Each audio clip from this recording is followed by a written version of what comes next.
안녕하세요. 코어 수학의 필쌤입니다. 이번에 공부할 단어는 이제 지수함수 두 번째 시간인데, 이번에는 이제 한 가지 또 개념에 대해 설명하고 그리고 문제풀이를 하도록 하겠습니다. 자, 이번에 배울 단어는 최대최소예요. 지수함수의 최대최소에 대해서 할 텐데, 얘는 자 이제 정의역을 주어집니다. 어떤 구간에 주어졌을 때 언제 이 함수값의 최소값 최대가 되느냐, 이제 그 부분을 얘기를 할 거예요.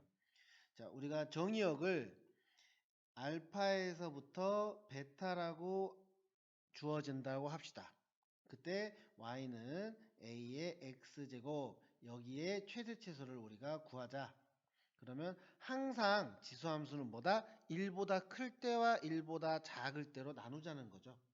자, 그럼 먼저 a가 1보다 큰 경우 봐볼게요. 자, x축이 있을 거고요.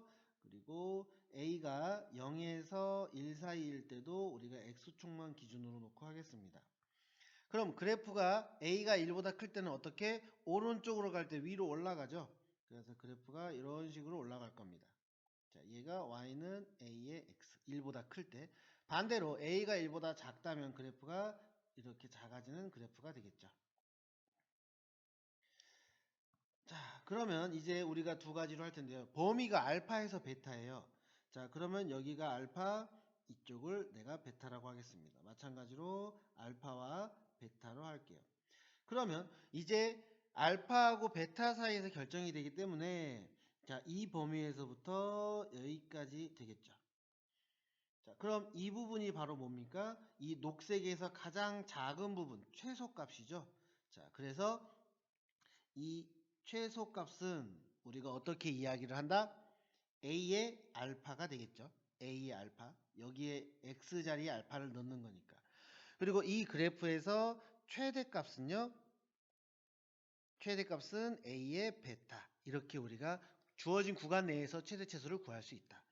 마찬가지로 이쪽도 보시면 알파에서 베타, 이 한정된 구간이니까 여기부터 녹색으로 우리가 표시를 해보면 여기까지가 된다는 거죠.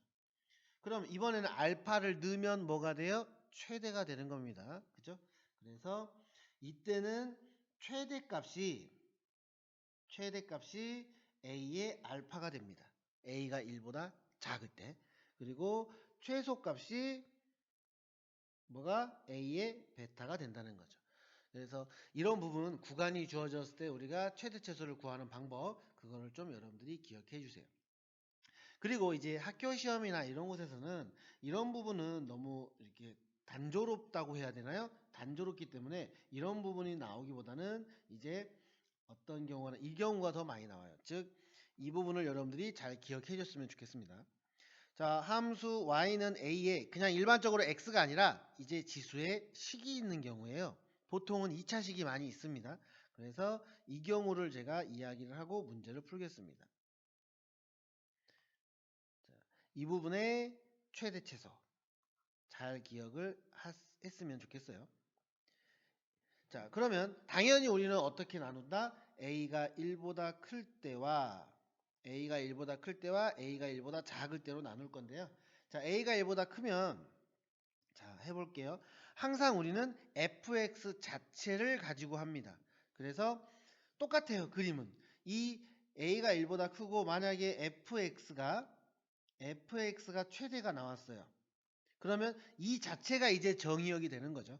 최대일 때 바로 a의 fx도 최대값이 나오는 거죠. 자, 그리고 fx가 최소를 가질 때 이 식을 우리가 따로 하면 2차식이 많이 나온다 했기 때문에 2차식이라고 설명을 할게요. 2차식 가지고 우리가 따로 최소를 구합니다. 그러면 그때 이 a의 fx 값도 바로 최소를 우리가 구할 수 있다. 즉 1보다 크면요. 이 fx가 최대일 때 전체가 최대 y값이, fx가 최소일 때 전체 y값도 최소. 그 부분 여러분들이 기억해 주세요. 그리고 두 번째, a가 0에서 1 사이일 때입니다. a가 0에서 1 사이일 때 마찬가지죠. 얘도 fx가 최대가 돼요. 그러면 a의 fx는 뭐가 돼요? 당연히 최소가 되겠죠. 여러분들이 이제 조심할 게 바로 이 부분입니다. 이 부분. 이 부분을 여러분들이 잘 할 수 있어야 돼요. 자, 그 다음 두 번째, fx가 최소가 되면요. 그때 a의 fx, 얘가 최대값이 나온다는 거죠. 그래서 이 부분을 여러분들이 체크를 잘 해주셨으면 좋겠습니다. 그래서 이 부분을 우리가 이야기를 할 수 있으면 좋은데 식이 이제 나올지는 모르겠지만 나중에 문제가 나오면 제가 또 도와드리도록 하겠습니다. 자, 지수함수 문제를 풀어보도록 하겠습니다. 자, 문제 보시면 함수 y는 3x 제곱의 그래프를 x축의 방향으로 마이너스 2만큼 그리고 y축의 방향으로 5만큼 평행 이동한 후 항상 여기서 끊어요. 한 번에 다 하려고 하지 말고 끊어서 먼저 합시다. 그럼 x축의 방향으로 마이너스 2, 그러면은 x 대신 나는 뭐다? x 플러스 2를 넣겠다. 그죠?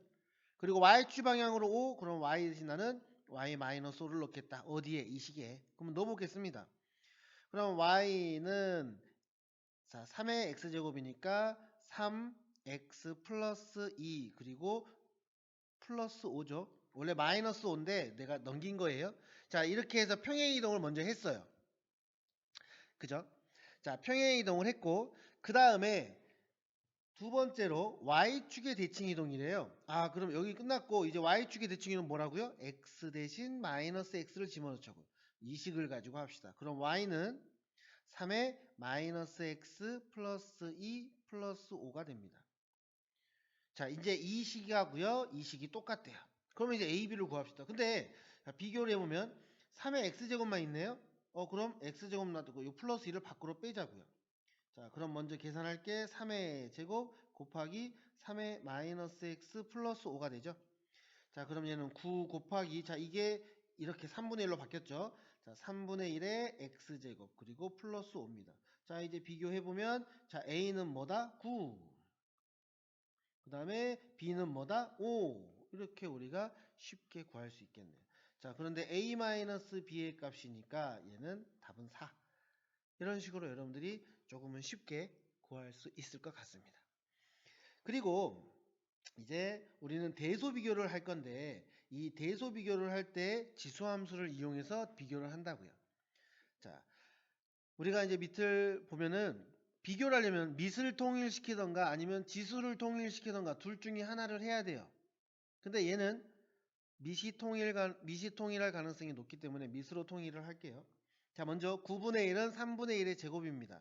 세제곱근 3분의 1의 제곱. 그리고 27분의 1은 3분의 1의 세제곱이죠. 5제곱분의 3분의 1의 세제곱. 자, 그럼 우리가 이제 앞에 지수에서 공부를 할 때 이런 것들을 어떻게 쓰냐면은 3분의 1의 3분의 2죠. 그죠? 그리고 3분의 1의 5분의 3이죠. 자, 우리가 밑이 1보다 작으면 부등식이 바뀐다라고 했습니다. 자, 그럼 먼저 3분의 2하고 5분의 3을 비교를 해봅시다. 누가 더 큰지. 3분의 2가 더 크네요. 그죠? 그러면 우리가 밑이 1보다 작으면 어쩐다? 부등호가 바뀐다. 그래서 이렇게 돼서 얘가 더 크다라는 거죠. 항상 우리가 마지막에 할 때는 바꾼 걸로 하지 말고 처음에 주어진 식을 비교를 합니다.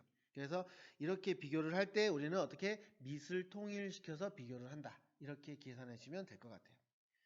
자, 그 다음에 오른쪽도 마찬가지죠. 얘는 2의 거듭제곱이니까 2로 다 바꿔볼게요. 자, 얘는 2의 분수꼴로 그냥 바로 해보겠습니다. 2분의 1이니까 2분의 3입니다. 그죠? 얘는 2의 4제곱이니까 2의 5분의 4입니다. 그 다음 얘는 2의 제곱이니까 2의 3분의 2입니다. 자, 그럼 2분의 3, 5분의 4, 3분의 2 순서대로 한번 나열해 볼게요. 얘가 1보다 크잖아요. 얘가 더 크죠? 1번입니다. 그 다음에 5분의 4와 3분의 2를 비교하면 5분의 4가 더 크죠? 얘가 2번, 얘가 3번. 그래서 우리가 큰 순서대로 해보면 뭐 이 상태로 되겠네요. 왜? 밑이 1보다 크니까 부등호는 바뀌지 않는다. 이런 내용 여러분들이 잘 기억해 주셨으면 좋겠습니다. 자, 이제 최대최소를 한번 봐볼게요. 주어진 범위에서 최대최소를 할 건데 당연히 여러분들이 그래프를 그리셔도 되고요. 그래프가 없어도 우리는 할 수 있다고요. 자, 1번 같은 경우는 3의 x제곱 플러스 1입니다. 자, 밑을 확인할게요. 밑이 1보다 크네요. 아, 그러면은 x값 큰 쪽이 최대, x값 작은 쪽이 최소가 되겠지. 자, 그러면 x에 1을 넣으면요. y는 3의 제곱이 돼요. 즉 9죠. 얘가 최대값. 그리고 x에 마이너스 1을 넣으면은 y는 3의 0제곱이죠. 얘가 1. 아, 얘가 최소값. 이렇게 우리가 답을 구할 수 있습니다. 아니면 이제 우리가 그래프를 그려서 마이너스 1과 1을 집어넣어서 각각 확인해도 상관은 없습니다. 그래서 이런 부분 여러분들이 잘 기억해 주시고, 자, 이제 요거 2번을 봐보시면요. 두 번째 거. 자, 얘는 우리가 y는 4x제곱, 2x제곱 이런 식으로 되어 있기 때문에 얘를 합칠 수가 없어요. 그래서 우리가 계산이 복잡하니까 어떻게 한다? 치환을 해서 문제를 푼다. 그럼 4의 x제곱은요. 2의 제곱의 x잖아요. 마이너스 3 곱하기 2의 x입니다. 그럼 얘를 또 이렇게 바꿀 수 있죠? 2의 x제곱의 제곱으로 마이너스 3 곱하기 2의 x제곱. 자, 그럼 나는 계산을 편하게 하기 위해서 자, 2의 x제곱을 t로 치환할게요. 자, 여기서 중요한 게 이제 시작됩니다. 어떻게 되느냐? 지수는요. 우리가 자, 밑이 1보다 큰 지수함수 그려볼까요? 이렇게 돼요. 그러면 이거 봐보세요. y값이죠. 얘는 어때요? 무조건 0보다 큽니다. 그래서 우리가 치환을 하면 범위를 재설정할 건데 0보다 크다라는 이 부분 꼭 확인하고 가야 돼요. 제일 중요한 부분입니다. 자, 그러면 얘를 치환을 해보면 자, 얘는 t의 제곱 마이너스 3t가 돼요. 자, 2차 함수네요. 그죠? 2차 함수. 그리고 자, 이 부분 봐볼게요. 자, 그러면 얘도 2의 x제곱. 그러면 2의 제곱으로 해야겠죠. 그리고 부등호 안 바뀝니다. 그쵸? 자, 이거 잘 해야 돼요. 2의 x제곱. 자, 이걸 지수 숫자라고 한다면 똑같이 밑을 2로 놨어요. 그럼 부등호는 안 바뀌어. 왜? 밑이 1보다 크니까. 그래서 얘가 t였죠? 자, t는 그럼 4보다 작아요. 즉, 이 부분과 이 부분을 우리가 해봤더니 t의 범위가 정확하게 나왔습니다. 0보다 크고요. 4보다 작거나 같습니다. 자, 2차 함수입니다. 이제 우리가 식을 완전히 바꿨어요. 나는 이게 y거든요. 자, 나 y의 최대치수만 궁금한 거니까 우리는 2차식은 어떻게? 표준형으로 묶어야 되겠죠. 자, 얘는 t 마이너스 2분의 3의 제곱 그리고 마이너스 4분의 9가 됩니다. 자, 이 그래프를 그려보면은 이런 식으로 돼서 자, 언제 2분의 3일 때 x가 최소값 마이너스 4분의 9입니다. 근데 범위를 봐볼까요? 0부터 4예요. 자, 0은 왼쪽에 존재하겠죠. 0은 포함이 안 되고요. 이게 쭉 갑니다. 쭉 가서 어디까지? 4까지. 이렇게 되겠죠. 그러면 당연히 최소값은 언제? 마이너스 3. 뭐일 때 x가 몇일 때 최대를 물어봤으면 우리가 또 바꿔야 돼요. 그죠? 우리가 또 바꿔야 돼요. 지금 나는 t에 대해서 하는 거니까. 하지만 x가 1 때 그런 거는 말 없으니까 자, t가 2분의 3일 때 최소가 마이너스 4분의 9. 얘만 알면 된다는 거죠. 최소만. 그리고 언제 t가 4일 때죠. 0보다는 4가 더 멀리 떨어져 있으니까 2차 함수는 선대칭 도형이라고 했습니다. 뭘 기준으로? 축을 기준으로. 그래서 우리가 이 부분을 축이라고 한다면 2분의 3이 축이라고 한다면 4가 2분의 3에서 더 멀리 떨어져 있기 때문에 그래서 4를 대입해 보면 얘는 뭐 여기다 대입해 볼까요? 4의 제곱 그러면은 16 마이너스 12 즉 4네요. 최대값 4가 된다. 그래서 이런 부분 여러분들이 꼭 좀 기억을 해줬으면 좋겠습니다. 자, 마무리하겠습니다. 이 지수함수에서 우리가 했던 거 다시 한번 최대최소에 대해서 다시 한번 복습해 드릴게요. 구간이 정해져 있으면 우리가 구간이 정해져 있으면 그래프를 이용을 하라는 거죠. 자, A가 1보다 클 때와 A가 1보다 클 때 그리고 A가 1보다 작을 때 그죠? 그래서 이 부분을 우리가 이야기를 한다. 즉 구간이 정해져 있으면 작은 걸 넣으면은 최소값, 그리고 베타가 넣었을 때 최대값 이렇게 나올 거고요. 즉 부등호가 안 바뀐다는 것만 여러분들이 기억해 주시면 돼요. 그리고 1보다 작으면 알파와 베타를 우리가 기준을 잡았을 때 x값이 알파일 때 최대가 되고 베타일 때 최소가 된다. 이거는 항상 여러분들이 이 지수 부분이 최대일 때 최소일 때입니다. 지수 부분이. 그래서 어떤 것도 있었냐면 y는 a의 fx도 했었어요. 즉 이 부분이 최대면 a가 1보다 크면은 얘도 최대가 되고, 만약에 a가 1보다 작고 0보다 크면 이 부분이 최대면 얘는 최소가 된다는 거. 그래서 그런 부분만 여러분들이 정확하게 인지해 주시고 문제를 풀어 주시면 되겠습니다. 수고하셨습니다.